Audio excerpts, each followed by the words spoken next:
in the big bilge tank. We'll keep you in the know In the big bilge tank. We'll fix your techie woes. Then we'll break things and we'll make things till we're all together raking and We'll we'll raise a cup of grog down in the big bilge tank. In the big bilge tank. Come and join our pirate crew in the big bilge tank. We will show you what to do. And we'll hack it till we crack it. and we'll tell the world about it and forget to tidy up. That's why it's now a bilge tank.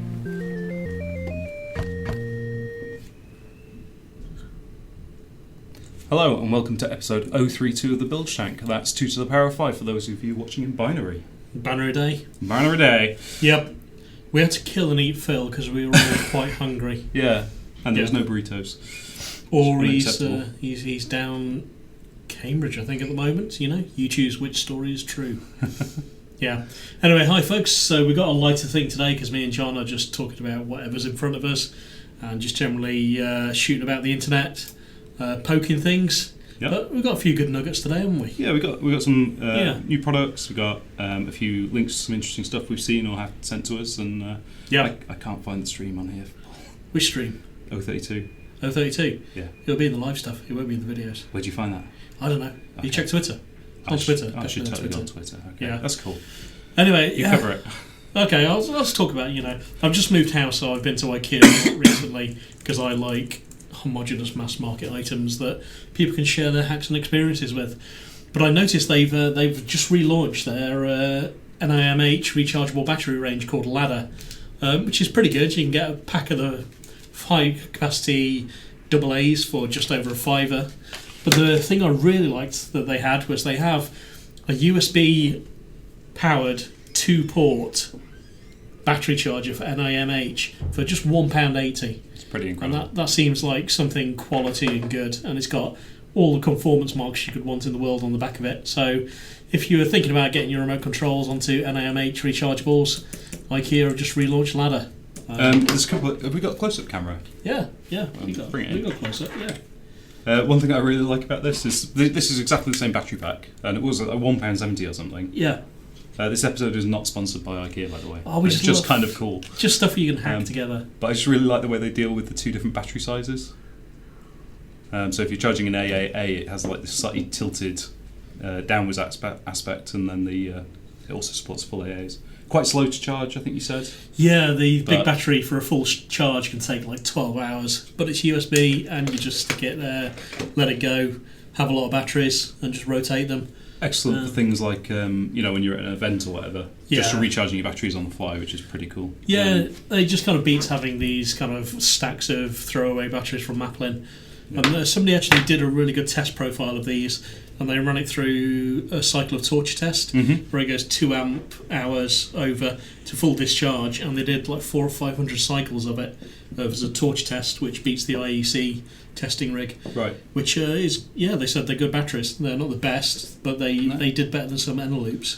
And they look great because they don't have that kind of really nasty, I don't know, stuff. Just like normal batteries, they're all like Energizer Power Plus. It's Yeah. all racing stripes and junk and gold. That's the best thing about the redesign. They've cut it back to single colour.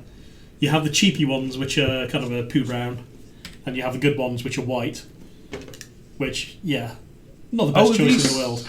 Are It's these two- different specs of battery then, essentially? Yeah, pretty much, yeah. I see. Right, so you've got two different sizes and two different kind of grades of battery, essentially. Mm-hmm. So, these are actually. So I assume the number's milliamp hours. Pretty much, 1,000 milliamp hours, and then the cheaper ones are 1,000 milliamp hour. They even have little icons on them showing what you should use them for. And which ends plus, which is Yeah. helpful. So apparently you should use one in solar. Oh. Or what's that trying to say? Uh, You got remote control, you got keyboards, and you've got. lighting applications? That seems unlikely. I have no idea. And the other one is remote control cars, torches, and other high current stuff. Yeah. Yeah, they're cool. Okay, I like yeah. them. They're very sweet. And super Just cheap. £1.80 Yeah. for IKEA stuff. Great. I don't think IKEA have distributors, do they? No, It'd be very no. cool to get something like that. Yeah. Let's see.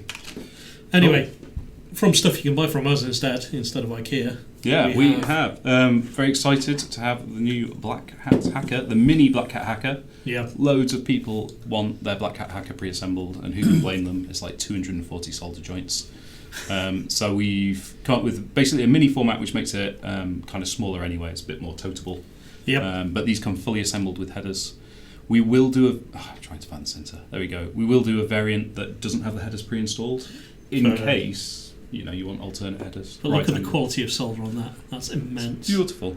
I actually just took these warm out of the oven from Rico earlier, so they've just been assembled.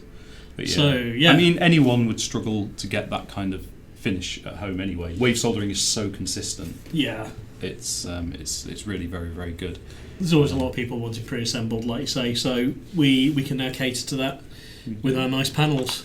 And because obviously we've been doing the fat range before. Well, we were respinning Black Hat Hacker to be smaller anyway. Yep. But when we released the fat range, we kind of changed direction on it because we decided it would be great if the first set of pins was just the right size to fit a fat on. Mm-hmm. I haven't actually tried this yet, so let's hope it works. Yay! Look at that. Oh, like a glove. So, yeah, you can basically mount two fats side by side on it. Really handy. Knock your GPIO cable there. Or if you go for the one without headers installed, you could put a female header on the underside, plug that straight onto a Pi. Yep. You could even put like the header on the mid one, whichever format works for what you're working on, basically. Yeah, but that's your canonical use. And the bottom one, you can still stick a full-size hat on. Yeah, because that's totally free, basically. You can do anything you like with the bottom one. So if you want to do your Skywriter hat with like scrolling messages across the top for the scroll fat, that really fits nicely. It's bang on. It's almost seamless, man. Yeah, like we meant it that way. Yeah. Then you can kind of now build like a combined device with it, and you've got mounting holes on the actual Black Hat Hacker. You got mounting holes on the hats themselves. So you got lots of options for how you kind of set this up. Yep. The other main use for Black Hat Hacker and what we tend to use it for is testing. So you've still got full pin labels. So the entire GPIO is labelled not only the pin number, the BCM pin number, but also the functions, so things like SPI, pin functions, I2C, whatever. Also the physical pin number as well. So kind of whatever guide you're following, whatever kind of layout you're working to, all the labels are there on the pins. There's basically something there to annoy everybody. Oh yeah. The only one we didn't include was wiring Pi, but that's because we heart Gordon. Yeah. So we didn't want to put those. Don't want to drag him into this. No, absolutely.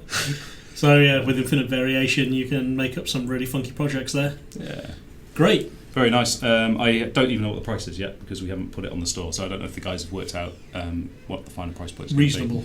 But yeah, it's not going to be more than a Black Cat Hacker, and it's going to come full assembled, which is kind of awesome. And you can do the drop down on the site or choose the unassembled option as a variant. Yes, and the unassembled option, we also sell headers on the store. So the reason for the unassembled one is, like I said, you might want to put a female header on the underside, plug it straight onto your Pi, and almost treat it like an extension of the Pi's GPIO. Yeah. Or go with the male header and run the cable over. Or if you were going to mount it into an enclosure or something, you might want to go right angled. So there's like so many options. And you could even go. there. You can even go with like a female down there, straight onto the Pi, two right-angled ones, and like a fat up on each side or something. I mean, literally anything you want to do with it, really. There's an exhaustive range of options there. Mm-hmm. Thoughts on the change that's been made to the Zero? Wow, no thoughts. Well, yeah. Wait and see. I think change is good. Yeah, change is always good. Yeah. Availability is good too. And So- it did need that sandwich socket. It did. So you It put the did sandwich yeah. nicely on top of the Zero. Absolutely. We'll wait to hear about the wheels as well. Doubles up Hopefully as a that'll toe be strap forthcoming. as well, which is Yeah. good. So, Yeah, I never thought they'd go that direction, but it makes complete sense. Right. so that's very cool. We've got another in a similar vein. I don't know if you want to take that one, Paul, but this is the Proto Zero from Average Man vs. Pi, he Yep. calls himself. So that is just a very simple proto area. It's got blocks of 3 pins, which are connected to each other, presumably. Let's go have a look at the traces here. Yeah. So this is solder it yourself, is it? No. The Yes, header yeah. you solder on yourself. Yep. But basically in the bag you get the Proto Zero, which is like a prototyping plate specifically designed to go on top of a Pi Zero, but you can use it with a normal Pi, obviously. Yeah. You see it's saying Proto Zero on the underside there. I'll stick it under Yeah. the camera. Superb. Proto Zero. Just catch it I'm for the gonna right put light. us just. Oh, nice. Picture Oh, in not picture. There we go. Lovely. Yeah. Well, it's So quite it's funny. nice though. and simple, and yeah, he just got on with it. I think it was kick-started and then kicked out fairly quickly. Well, yeah, we've stocked the. Oh, I can't remember what it's called. The Protopal Protopal. already, which is the Yeah. full-sized hat version of this. But the thing that I quite like about it is that the pins are grouped in 3s, so it's great for like bridging an IC across. But then you've got a couple of spare pins for doing things like your decoupling caps or whatever links you need in there. Yep. And obviously the GPIO pins are broken out. They've got labels for each one. Yeah. Not enough labels, but It's small. You'd struggle to get much more on there, but yeah, it's a decent layout, and I think it's a fiver. It's not expensive anyway, so it's it comes with a header, so you basically get the PCB in the header. You solder it yourself, but it's great for building your own projects that go sit on top of a Pi or a Pi Zero. Yep. So Superb. dead handy. And then I think the final new thing we have. Negisaurus. Negisaurus. Boom, boom, boom. Yep. These got loads of retweets. I tweeted these out with a picture. I think it's that picture of the end that does it for people, because they see it and you instantly grok it. You understand what it's about. But these are from Engineer In Japan. Is it called? Are they just called Engineer? They're just called Engineer Inc., I think. They're very, very cool. So they're a guys. Japanese company that make sweet, sweet tools. They do the sweet solder sucker we've got, the one that actually works really well. Actually has some sucking power. Yeah, they do and the a silicone tip. edge cutters that we stock, which are just amazing. The ones that look like Special Forces edge cutters. Well, these have got the same styling, which is awesome. But I thought it was set. I would have thought it was hard to get excited about edge cutters until I saw those ones. They're And they just do great. They do the hardcore scissors that like cut Kevlar and things. Yeah, they're very. Especially very Special Forces tools from Japan. It is pretty much. Like, oh no, Godzilla's coming. What do we do? Break out the scissors. Break out the Negisaurus. Yeah. But they look really nice. The moulding's great. The kind of feel in the hand is good. But the most important bit is obviously that the actual cutting edge or the tool itself is well machined and well put together, and they're just perfect.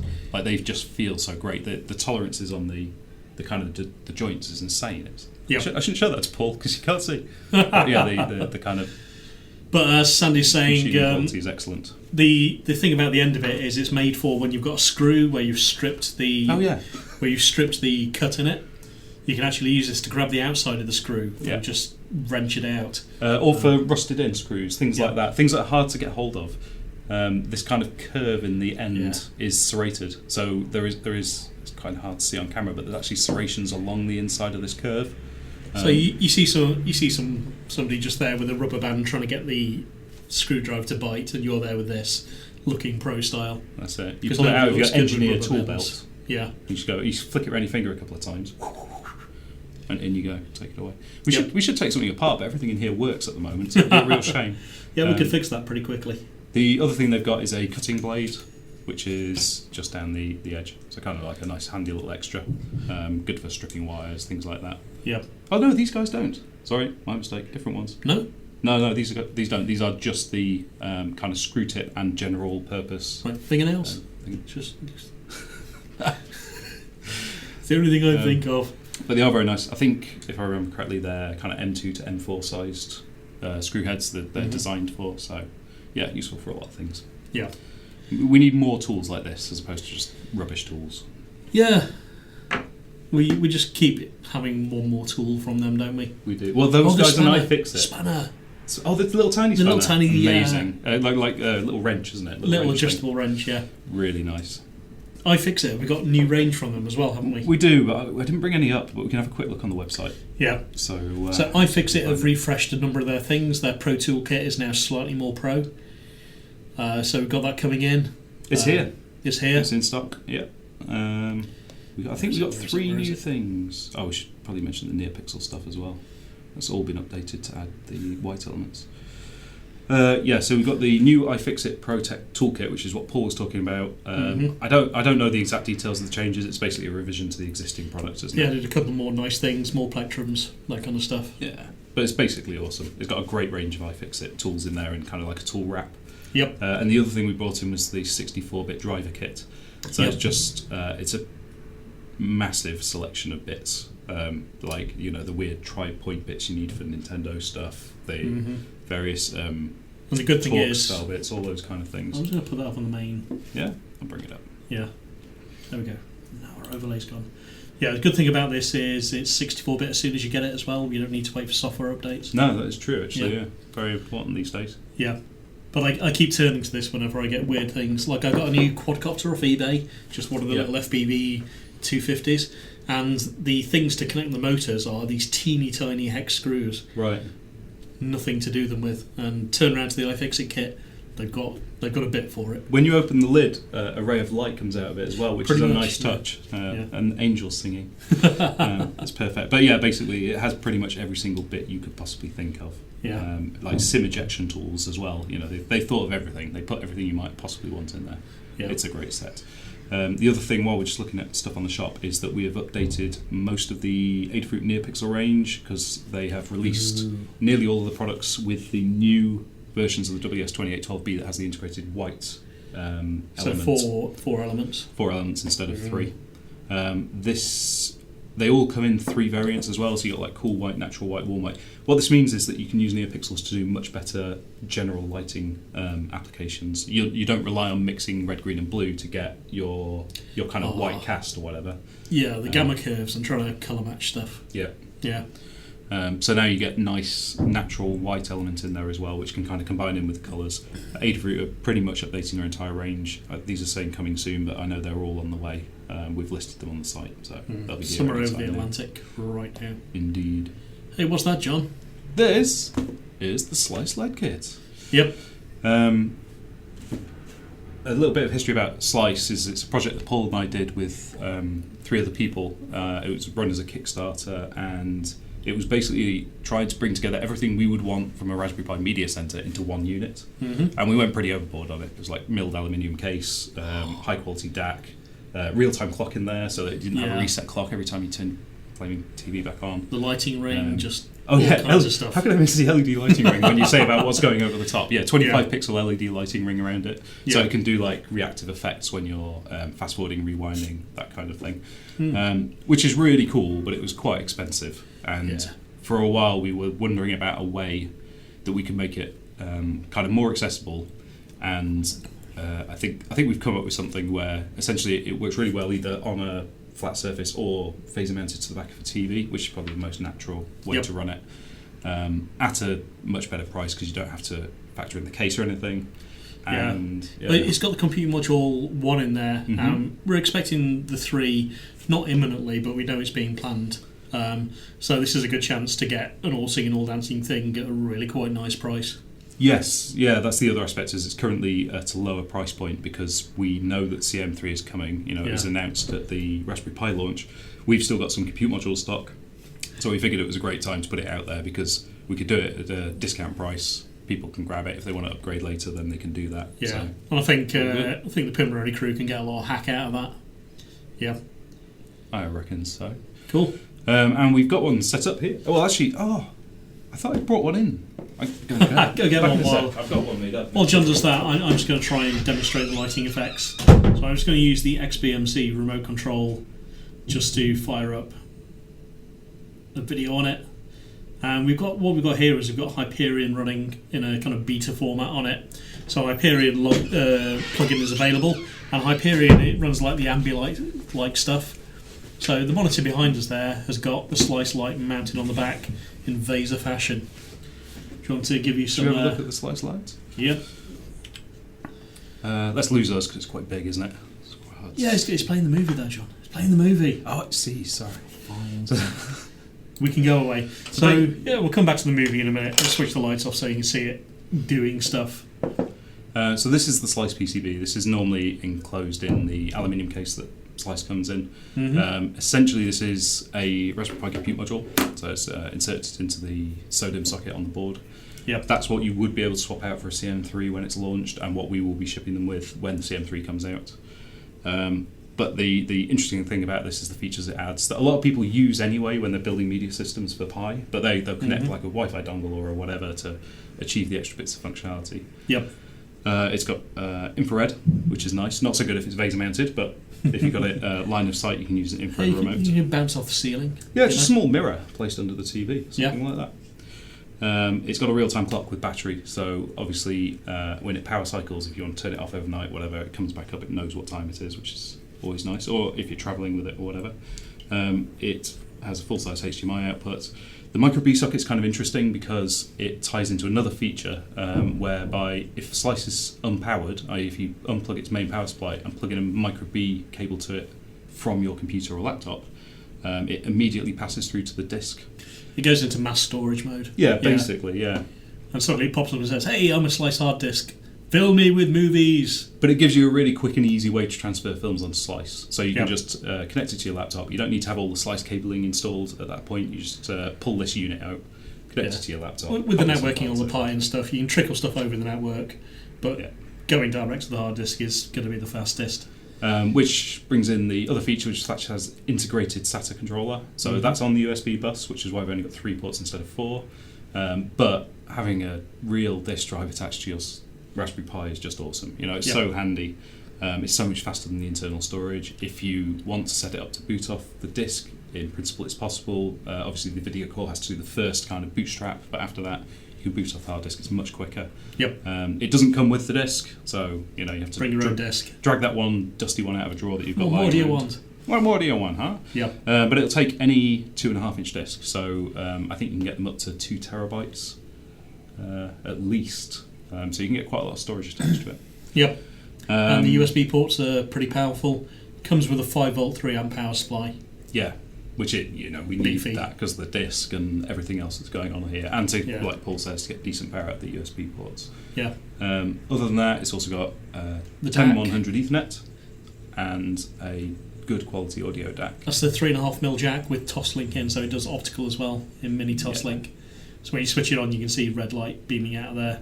It's 192 kilohertz 24-bit DAC. Yep. I think it's Cirrus Logic part, but it's really nice. You know, it works very well. You can also do HDMI pass through on the audio as well, obviously. So just plug it into your TV and have the audio pass through that way, or into your kind of home media receiver unit. Any spare I/O broken out? Not as such. No. There isn't. There is one cheeky little hack whereby the end. The lighting ring is WS2812 LEDs, so the end of the chain, which is this side here, actually then patches through to the ID pin on the micro B connector because we're not using it as on the go. So in theory, you can extend the lighting ring by taking a slightly modified cable, patching that into another strip of WS2812Bs with their own power supply, Yep. which is kind of like a nice hack, and it's something we're playing around with. And we put it through there because we thought we might want it in future. So yeah, there's some potential to do something interesting there. Yeah. Shall we look at a movie? Yeah. See if we can show the lights flashing away. Shall I turn the studio lights Turn off? the studio lights off Okay. just because the studio lights are really bright Aren't they just? and will just mess up anything else. Way. There we go. A nice gentle blue glow. Oh, that's the other thing. With it not being in the case and Vaser mounted, we've been working to enable Hyperion in the Slice software image. Yeah. So it automatically kind of adds that Ambilight style functionality to the lighting ring. Yeah. We're messing with it at the moment and the camera's skewing it a bit, but yeah, basically it works. We got the test video with the colours. Hey. So essentially, the lighting ring is kind of mimicking what's on screen at any given time. Yeah. The camera really likes the blue LEDs. It's like, blue, I love you. It does love the blue. But you see, that's just the lights on the slice board, nothing else. So WS2812's blindingly bright, and work on the back of a monitor like that. And that's on wooden panels. Yeah, that's basically reflecting onto dark wooden panels at the back of the studio. And we've still got lighting back there as well, actually. So it's not a great environment for it, but Yeah. it's pretty punchy. So that's a good little hack thing you can It play is. around with. And with our Moat stuff coming out soon, then potentially you'd be able to integrate that to add extra lighting strips or whatever, Cool. which is pretty sweet. Yeah. So yeah, the Slice kit comes with the Slice PCB, compute module pre-installed and physically installed and pre-software installed. Mm-hmm. You get a dual micro B to, a dual USB A to micro B cable, and Yep. that's used for connecting it up to put it in disk mode. The reason for the dual A connectors is to get more current out of the host, basically. So the disk takes a fair amount of power to spin up. You need 2 ports worth of power, generally speaking. Darren Hill says bit slower in response, isn't it? Yeah, it's just a bit beta at the moment. Yeah, we're still working on the software, so there's a lot of tuning to do on getting the kind of frame rate right and everything. Yeah. Otherwise, yeah, it seems to lag behind the frame rate a bit, but we've seen it working perfectly fine. Yeah, So we'll poke Gordon until it is happy. it will. That's Yeah. something that I kind of scratched together today. I know that Gordon's working on something much more kind of properly integrated, Performant. which will solve those things. Right. It also comes with the power supply, which is fully universal, so it's 4 different adapter plates, which is like EU, UK, US, and is it is it Australia? I think Australia, New Zealand, APAC. maybe Australia. Something Is like that. New Zealand the same? I don't know. You get a little drive shim, and that just mounts underneath the hard disk to kind of protect the PCB from the disk itself. Yep. And all the fixings and the actual VESA mount plate as well. So that will mount onto a TV, or there's a set of rubber feet so you can have it sat on a flat surface. Yeah, it comes installed with OpenELEC, basically. So anything that OpenELEC does, it'll do. And it's used in the mainstream as well, isn't it? It is, and it's not just OpenELEC because it's our custom slice skin on there too. So Yep. you get we optimised this skin specifically for Raspberry Pi 1, so it's really smooth and performs very, very well, even though it's a CM1. Obviously, when CM3 comes along, happy days because we can do some more with that. Yeah, you just start throwing pixels at it again. Apparently, it's the Raspberry Pi 3 is good enough to actually decode H.265 in software. They were saying, so you Yeah. don't need the hardware licenses. You can just Well, H.265 you're never going to get the hardware licenses because H.265 is the next gen. Wasn't even around when the VC4 was created, but the quad-core Raspberry Pi 3 is powerful enough to do software decode. So very cool. yeah. Very cool. Let's have a quick look on the chat. Latest on the LiPo module. It is being tested next door right now. As we speak. We have a new engineer who joined us this week, which is going to be a massive help. Really, really help us improve getting our throughput of products so we can get them through testing quicker, get them through prototyping quicker, and bring them to you guys faster, which will be brilliant. The IoT hat Darren Hill mentions, which we've actually got a link open for that, haven't we? Yeah, I think when it was looking at it. booting, Darren, it said LibreELEC rather than OpenELEC. But yeah, you've been talking about this there, and this is going great guns at the moment.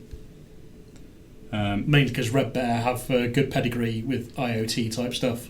Yeah, they're good. They're good guys, aren't they? It's a nice idea, and I think it's the same chipset being used on the actual Raspberry Pi 3. Yep, So it should be. Is it Wi-Fi and Bluetooth? Wi-Fi and Bluetooth, doing yeah, both combined, and they're going through the SDIO and the Mini UART or the UART. Is that It's the the UART, normal is it? UART on the GPIO On the already? Yeah. well, it's the 0, yeah. So it's normal UART. It's absolutely fine. And where's the SDIO on the GPIO header? I don't know. It's hidden in there somewhere, apparently. Okay. Maybe it's like an alternate pin mapping or something. You can shift it over. But it's like $9 for the cheapest version, which is an absolute steal. Very nice. Yeah. Yeah. Before people ask, Raspberry Pi Zero stock, we're expecting in a week, maybe two, to get more from the secret revision. So we'll see what happens and what turns up in the door then. Yeah. Can't wait. But Big reveal. Towards the end of the month was where we're expecting something. Yeah. Obviously, that's not locked in stone yet because stuff happens in production, but that's the latest news we have. And Evan's been talking a bit on the official Pi forums about Pi Zero. yes, that's true. If you go on the official Pi forum now, I don't know if it's been stickied, but there was specifically a post about Pi Zero production. So go and check it out if you want the official line. Yep. Any update on the Fat DAC with AMP? That is a work in progress. We will. Yeah, we're a little bit distracted with some other things at the moment, like the Lipo Zero and Flotilla. Flotilla and Slice It's and various coming. things. But it is coming. It is coming. Yeah. Another interesting project that Sandy linked to us was Network Zero. Yeah. This is pretty cool. Now, I don't think this has anything to do with Pi specifically. I did have a quick glance down the page. Oh no, it does say. Well, there's an example of using a Pi for it. But this appears to be some sort of messaging system that allows you to very easily talk between devices, and it's something we're going to look into a bit more. We've only had a chance to skim through. It's very early days yet, but it's built on Zero MQ. Oh, right. So instead okay, of that looking makes around sense. for IP addresses and everything, you just kind of say, "Hey, I'm called Hello," and then you can search for something called Hello, and it makes it much easier to find stuff. I mean, the idea with message queues is the idea that you have people who send messages to the queue, and you have consumers of the messages. So this just gives you, I guess, an easy way to talk between your devices without having to worry about what IP address they are. Do I need to SSH into them, pull some data over, or do I have to set up a database to inject that data into? Message queues are meant to make it very simple to kind of just pass packets of data around, bits of information around between systems. And if you're trying to do projects in the classroom or whatever, this is going to take out a lot of legwork. Is one of the great things. It could be very cool for that. I'm going to try this out because I want to see how kind of auto-config it is. Because if you still have to do a lot of work to kind of get things talking together, it's not great. But if they've kind of cracked that nut, then it could be very, very cool indeed. Yep. Mark Trek asks about the EnviroFat. Again, Phil's not here, but I know he's working on it. I think Pantilt Hat's coming first, and then he's Ooh, pushing. Pantilt Hat. Yeah, Pantilt Hat is I don't think we've talked about that at all. really. No, I don't We think have so. now. Yeah, well, obviously. Yeah, so I think that's going around for Pantilt Hat's going around for another revision to help the servos work smoothly. Yep. And then hopefully go into production, and then Phil should be going for Enviro Hat, which will be IoT Win. Yeah, Phil's been Yeah. extremely busy working on the Flotilla software. Yeah. We're very keen to take Flotilla to retail, but there's certain things we want to kind of improve and fix in the software first. So, I'll just deliver on all the stuff we promised for the Yeah. Kickstarter as well. but as soon as we're at that point, Yeah, then the floodgates open a bit for it Phil. reminds and me he can go games on. for Piecade. Yeah. Things we forget. The Pantilt Hat is basically one of these little Pantilt servo modules. On top of the cabinet. Oh yeah. Sorry, the chest, the sea chest that we have on our boat. The Hey! booty chest. These little Pantilt servo assemblies. We're just doing a hat that lets you mount this on top of the Pi and mount the camera on the end of it. So you can do things like face tracking applications, you can do pivot tilt, security camera stuff. Mm-hmm. It's potentially very, very cool actually. It's a nice toy. Yeah, I think the camera's going to get exciting again. with Yeah, that. it is definitely. Yeah. You just do some interesting stuff. And the other thing that's quite nice is it has a lighting ring driver. So you can mount like a standard lighting ring around it, IR or visible spectrum. Or NeoPixel. NeoPixels. So as well as the kind of toggle on-off lighting ring function that you get with classic lighting rings, Phil's built a WS2812 driver into the firmware that runs on the hat. And that means that from the Pi you can kind of set the colour of the lighting ring, you can do gradients. So yeah, you can expect a lot of really Yeah. hideous I think YouTube videos. James like Mitchell multicoloured. just had a geekgasm. Because this is all in his ballpark. James has been doing a lot of good time-lapse stuff with the Pi camera. Yeah, and he's working on interesting projects. Because, apparently he likes photography just enough. Just enough. He attached a Canon camera lens to the Pi camera. He with did, a little 3D we- printed bracket. Yeah, we retweeted it. It was to take pictures of the moon as well. It was a very Yeah. cool project. Yeah. Definitely.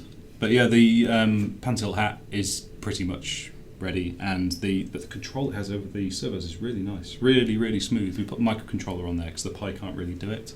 Yeah. So you talk to the Pantilt Hat via I2C, which our API covers anyway. You don't really need to worry about that. Yeah. It just works. And the control of the servos is really, really tight. It's really, really smooth.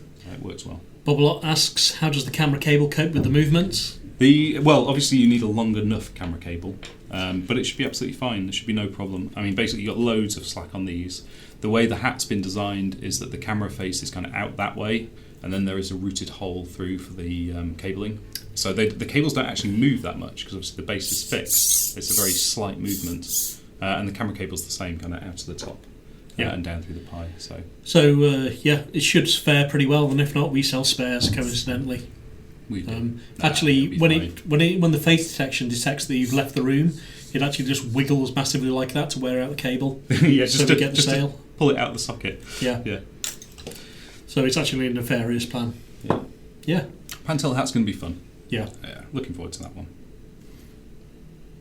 So anything else? I think that was it for us. That's everything we've got today. Okay, that's not a bad day. Yeah. Not a bad day at all.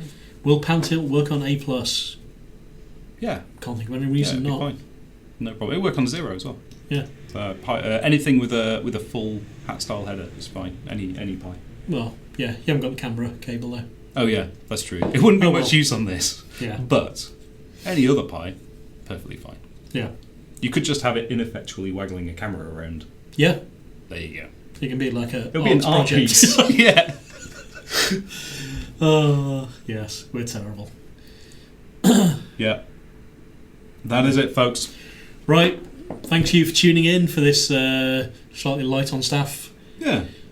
And don't forget, we're creeping towards those 1,000 subscribers now. That's where we get to. Apparently, YouTube let you monetize at 1,000 subscribers. Woo! We're not Nah. interested in that. No, Yeah. it's not what we're about. How do I tell, Paul? How do I tell? Do I click on us? Bye. What? Nice. I think we're at 886 or thereabouts. Oh, we're getting there. Yeah. Anyway, the point being, don't forget to like Subscribe. and mourn Phil. Ah, yes. Poor old Phil. See you, folks.